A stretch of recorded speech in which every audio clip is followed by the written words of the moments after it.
সরকার এই সরকারের অনুমোদন নিয়ে কেউ যায় না এখানে। সরকার তো সরকারের বিরুদ্ধে কেস ডিপুটেশন হয়, কারণ যারা আওয়ামী লীগ ছিল আগে আওয়ামী লীগের বিরুদ্ধে কেস করে, যারা বিএনপি যারা অন্য পার্টি ছিল, সেম্পল যারা অতীতে যারা ফাইল করে গেছে মামলা আওয়ামী লীগের বিরুদ্ধে কেস করছে, আওয়ামী লীগ সরকার তাদেরকে থাকতে না পড়াশোনা মারবে।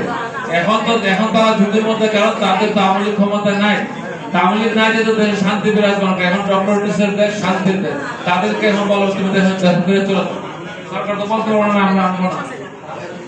আচ্ছা পিছনে ভাই প্রশ্ন কেন অর্থ যাও আপনার ইমিগ্রেশনে দেখা যাচ্ছে যে ইসরায়েল যে কোনো পোস্ট বা আমেরিকার কোনো পোস্ট থাকলে মোবাইলে বসে তাদেরকে বের করে দেয়, এরকম কোনো ব্যাপার আছে তোমরা ইউনিট দিয়েছে হ্যাঁ বান্ধব ভাই ফেসবুকে বা ইসরায়েল বিরোধী সামনে একদম সামনে খুব গুরুত্বপূর্ণ প্রশ্ন, আমি নাম নিয়ে বলতে চাচ্ছি না, খুব গুরুত্বপূর্ণ প্রশ্ন। আপনার ফেসবুক দেখা হয় কিনা? হ্যাঁ, আমেরিকান ইমিগ্রেশন আইস আপনার ফেসবুক দেখতে পারে, কারণ আপনি একটা দেশে যাচ্ছেন, তার দেশ সম্পর্কে আপনার ধারণা কি ভেরি ইম্পর্টেন্ট। তার দেশ সম্পর্কে, তার দেশে যাবেন, থাকবেন, খাবেন, দেশকে আপনি ঘৃণা করেন, কেন যাবেন?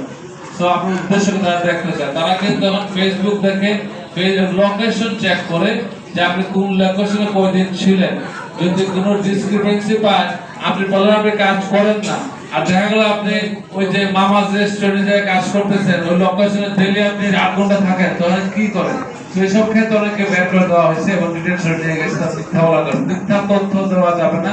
এবং আমেরিকার সম্পর্কে বিরূপ প্রতিক্রিয়া থাকলে ফেসবুকে না দেওয়া বলো, আমেরিকা না দেওয়াটাই বলো। এটা শুনছি যে ইসরায়েল বিরোধী কোনো পোস্ট থাকলে অনেক সময় ইমিগ্রেশনে আটকে দেয়, এরকম কোনো ব্যাপার আমেরিকা এখন আমরা জানেন ইলন মাস্ক হচ্ছে ওয়ার্ল্ডের সবচেয়ে বড় ধনী এবং সে হচ্ছে এআই জনক। সে যে টেকনোলজিতে সবকিছু এক ফিঙ্গারপ্রিন্ট বের করতে পারতেছে।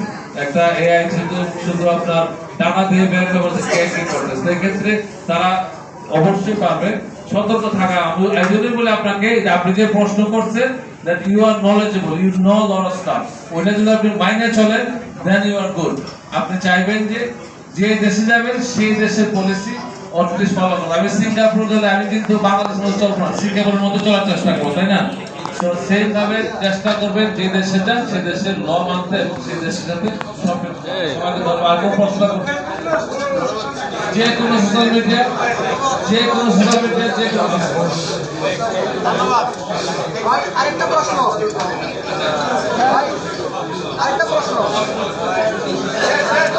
আমি তো অনেক সদস্য আছি এখানে নিউ জার্সি এবং কানেক্টিং অঙ্গরাজ্যের অনুমোদিত বাংলাদেশিদের সংখ্যা বেশি, সেখানে মর্যাদাপূর্ণ ফেরতের জন্য আলোচনা চলছে। এই 3টা অঙ্গরাজ্যের বেশিরভাগই স্টেট সিনেটর বাংলাদেশি হয়ে থাকে, তাহলে কতটুকু অগ্রগতি হয়েছে?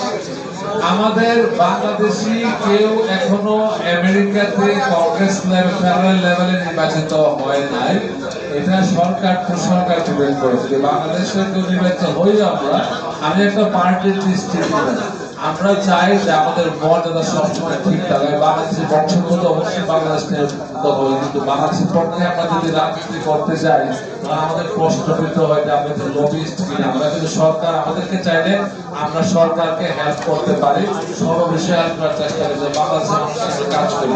কিন্তু কত ধরনের বলতে আমরা জানবো এটা বাংলাদেশ আমেরিকাতে 193টা বেশি দেশের লোক বসবাস করে, আমরা বুঝতে হবে ডাইভার্সিটি।